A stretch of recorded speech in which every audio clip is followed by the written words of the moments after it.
নমস্কার বন্ধুরা, আশা করি তোমরা সবাই খুব ভালো আছো। আমার ছেলে গীতাংশ ঘি খেতে খুব ভালোবাসে। আমি দেখেছি সেদ্ধ ভাত করে ওকে যদি ঘি দিয়ে দিই তাহলে ও খেয়ে নেয়, না হলেও একদম খেতে চায় না। তো সেই কারণে আমি ভাবলাম যে বাইরের তৈরি ঘি আর কত খাওয়াবো, বাড়িতেই বানিয়ে নিই। তাই আজকে এই ভিডিওটা করছিলাম। ভাবলাম যে ঠিক আছে, করছি যখন তাহলে ক্যামেরাটা অনই করে নিই আর তোমাদের সাথেও শেয়ার করি। তোমাদের বাড়িতে যদি ছোট্ট বাচ্চা থাকে যারা খেতে খুব ভালোবাসে ঘি, বা বাড়ির বড়রাও যারা খেতে খুব ভালোবাসে ঘি, তাদের জন্য তোমরাও কিন্তু সময় থাকলে এরকম বানাতে পারো। আর খুব বেশি সময় লাগে না বানাতে, ঝটপট হয়ে যায়। বাড়িতে তৈরি বিরিয়ানি কিংবা যে কোনো নিরামিষ রান্নাতেও বাড়ির তৈরি ঘি দিলে তার টেস্টটাই কিন্তু একদম অন্যরকম হয়। সেসব নানা রকম ভেবে আমি ভাবলাম যে বাড়িতেই তাহলে আজকে ঘিটা বানিয়ে নিই। এর আগেও একবার বানিয়েছিলাম, আজকে সেকেন্ড টাইম বানাচ্ছি। তো যখন বানাচ্ছিলাম তখন ভাবলাম যে ক্যামেরাটা অন করে নিই।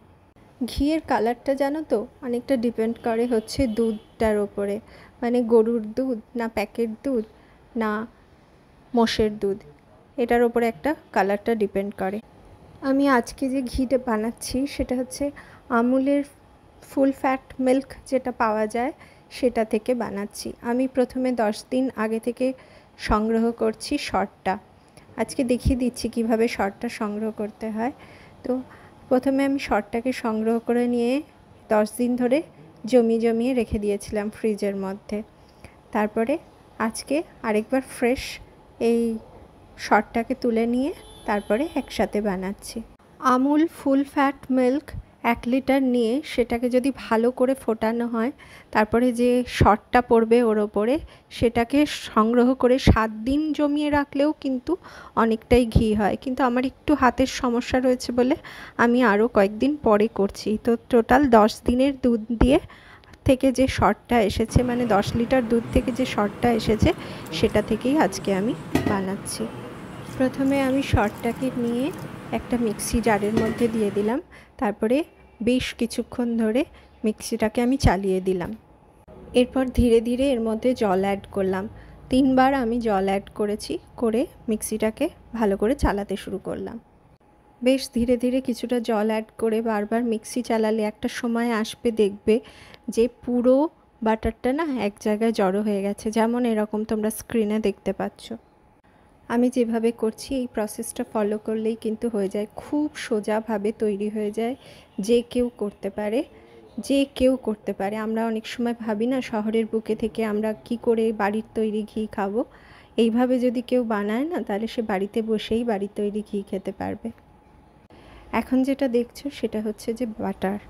ভালো করে জল দিয়ে ধুয়ে এটাকেই কিন্তু বাটার হিসেবে খেতে পারো, মানে ব্রেড যদি থাকে ব্রেডের ওপরে স্প্রেড করে এটাকেই খেতে পারো। কিন্তু আজকে আমি আর বাটার হিসেবে রাখছি না, তাহলে আমার কোয়ান্টিটিটা কম হয়ে যাবে। সেজন্য পুরোটাই নিয়ে আমি একটা কড়াইয়ের মধ্যে দিলাম, যেটাতে আমি গ্যাসের ওপরে বসিয়ে এটাকে গরম করব।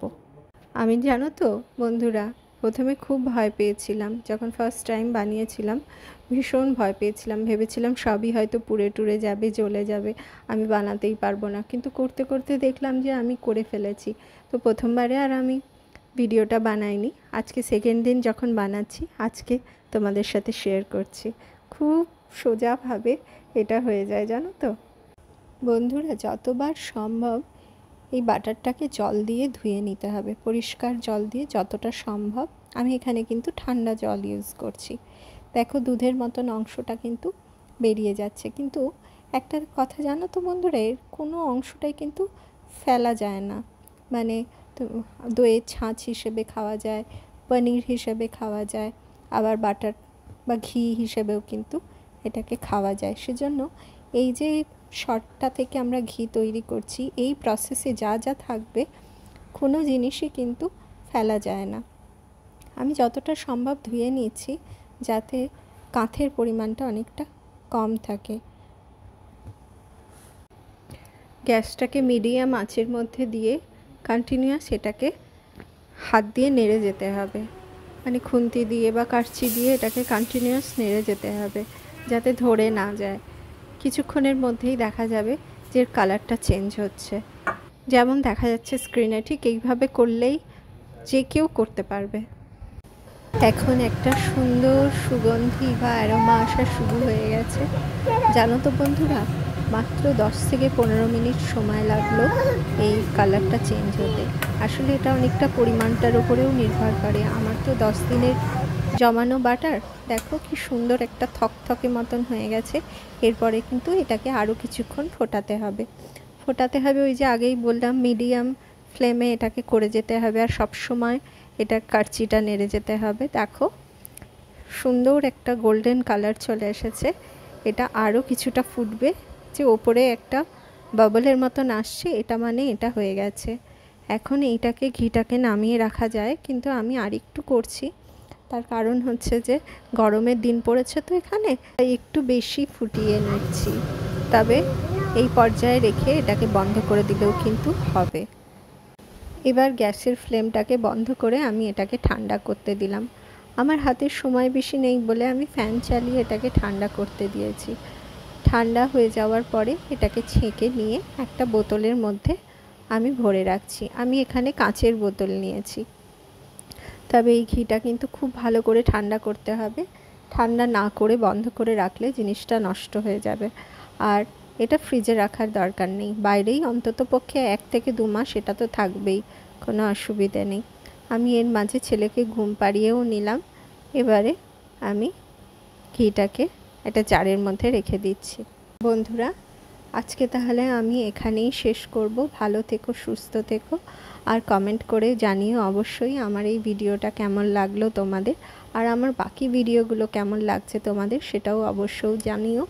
ভালো থেকো, সুস্থ থেকো, আবার দেখা হচ্ছে খুব তাড়াতাড়ি নতুন একটা ব্লগ নিয়ে। ততদিন পর্যন্ত টাটা, বাই বাই।